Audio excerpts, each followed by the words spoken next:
एक लंबे समय पहले एक गांव में रमेश और धीरज नामक बाप बेटे रहते थे। रमेश का एक छोटा चाबी बनाने का दुकान था। धीरज भी छोटी उम्र से अपने पिताजी के साथ रह के चाबी बनाना सीख के उनके साथ बनाता था। एक दिन धीरज और उनके पिताजी अपने दुकान में काम कर रहे थे जब एक आदमी आता है। मेरे घर का चाबी खो गया, मेरे साथ आके ताला खोलोगे? धीरज, बेटा तुम यहीं रह के दुकान को संभालो, मैं जाके घर का ताला खोल के आता हूँ। ऐसे कहकर उस आदमी के साथ जाता है। बहुत दूर चलने के बाद, यही मेरा घर है, ताला खोलिए। उसी गांव में पले पड़ने के कारण रमेश को उस गांव में रहने वाले सारों के घर अच्छे से पता था। उस आदमी के दिखाए हुए घर रमेश के पहचान के वालों का होने पर वो सोच में पड़ जाता है। बाबू, जो चाबियां मेरे पास अभी है उनसे इस ताला को खोल नहीं पाऊंगा। दूसरे चाबियों का गुच्छा घर के पास है, जाके ले आते हैं। ऐसे कहकर उस आदमी को जमींदार के पास लेके जाता है। प्रभु, ये आदमी चाबी खोने का बहाना बना के मेरे पास आया है और मुझे कोई दूसरे आदमी का घर दिखा के खोलने के लिए कहा, इसीलिए मैं इसको आपके पास ले आया। तुम बहुत होशियार आदमी हो, इसीलिए इसको मेरे पास ले आ सके। ऐसे जमींदार रमेश की तारीफ करता है और रमेश अपना दुकान वापस चला जाता है। पिताजी, आपने ताला खोला? और जो भी हुआ धीरज के पिता उसे बताते हैं। धीरज, हमारे पास ताला बनवाने के लिए बहुत सारे लोग आएंगे बेटा। उनमें अच्छे और बुरे दोनों तरह के आदमी होंगे, इसीलिए हमें होशियारी से काम करना चाहिए। कुछ साल बाद धीरज के पिताजी का देहांत हो जाता है और धीरज अकेले ताला बनाते हुए दुकान चलाता है। धीरज कोई भी तरह का ताला बनाने के काबिल बन जाता है। एक दिन धीरज के दुकान को एक आदमी आता है। मुझे इस चाबी का एक नकल बना के दे सकते हो? जी हाँ, बिल्कुल, पर नई चाबी के लिए 500 रुपए लगेंगे। ठीक है, बना के दो। और धीरज वो नकली चाबी बना के देता है और गोपाल पैसे देके वहां से चला जाता है।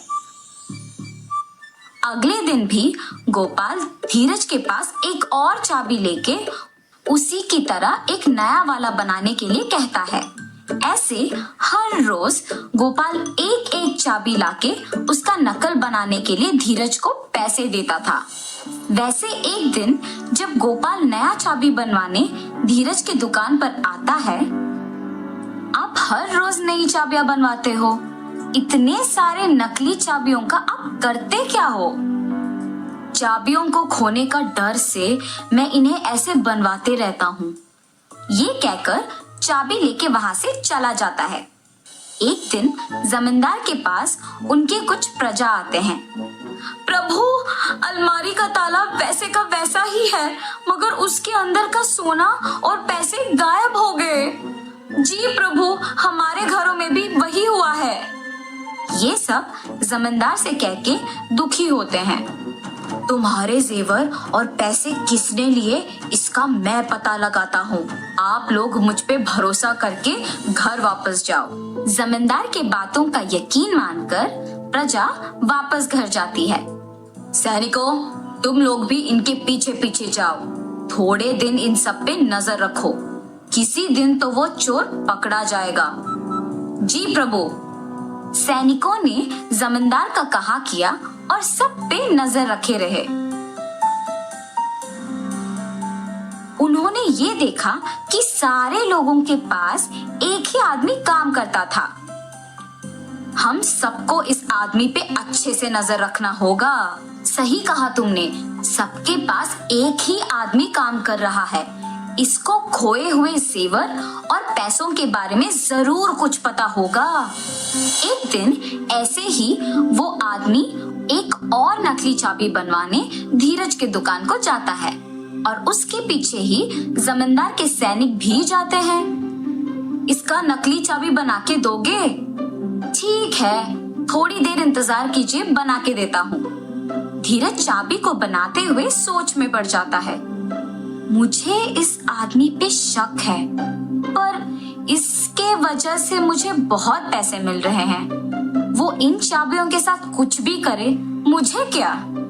और नकली चाबी बना के उसे देता है। गोपाल उसे पैसे देकर वहां से चला जाता है।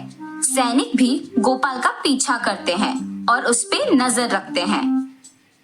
जब आसपास कोई नहीं होता है तो गोपाल असली चाबी को उसकी जगह पे रख के नकली चाबी से तिजोरी खोल के उसमें से सब कुछ चोरी कर लेता है। और ये देखते ही सैनिक उसे और नकली चाबियां बनाने के लिए धीरज को जमींदार के पास ले जाते हैं। धीरज, क्या तुमने गोपाल के लिए नकली चाबियां बनाई?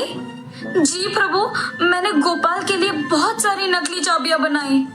और तुमने क्या एक बार भी उसकी नीयत के बारे में नहीं सोचा? मुझे माफ कर दीजिए प्रभु, मैंने सिर्फ पैसों के बारे में सोचा है। पैसों की आशा में मैंने गोपाल पे आए हुए शक को भी नजरअंदाज कर दिया। अगर मैं तभी जमींदार को ये बात बता दिया होता तो अब मुझे ये स्थिति नहीं आती। ऐसे सोचकर दुखी होता है। गोपाल, जिस घर में काम करते हो उसी घर में चोरी करने पर शर्म नहीं आई? मुझे माफ कर दीजिए प्रभु, मुझे मेरी गलती का एहसास हुआ है। आइंदा ऐसे कभी नहीं होगा। धीरज और गोपाल को उनकी गलतियों का एहसास होने पर जमींदार उन्हें माफ कर देता है। ठीक है, अब से तुम दोनों ईमानदारी से काम करोगे।